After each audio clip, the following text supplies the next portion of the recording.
नमस्कार, आपण पाहत आहे लोकाधिकार न्यूज. लोकाधिकार संघाच्या दिनदर्शिकेचे मान्यवरांच्या हस्ते झाले प्रकाशन. दिनांक 12 जानेवारी हा लोकाधिकार प्रमुख व्यंकटराव पन्हाळे यांचा जन्मदिवस आणि लोकाधिकार संघाचा स्थापना दिवस असल्याने या निमित्ताने लातूर येथील टेंकाळे सदन येथे लोकाधिकार दिनदर्शिकेचे प्रकाशन करण्यात आले.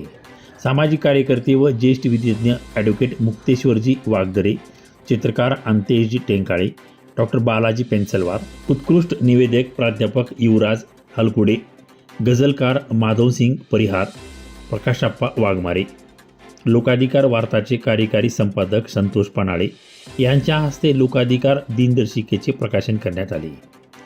लोकाधिकार प्रमुख व्यंकटराव पन्हाळे यांच्या वाढदिवसाच्या निमित्ताने ॲडव्होकेट मुक्तेश्वरजी वाघदरे, माधवसिंग परिहार, प्रकाशप्पा वाघमारे, प्राध्यापक युवराज हलकुडे, चित्रकार अंतेश टेंकाळे, डॉक्टर बालाजी पेन्सलवार, शरदचंद्र देवणीकर, संतोष पन्हाळे, युवराज बाजुळगे, ओमप्रकाश वाघदरे, पवन सरवदे आदींनी लोकाधिकार प्रमुख व्यंकटराव पन्हाळे यांना अभिनंदन व त्यांना शुभेच्छा दिल्या.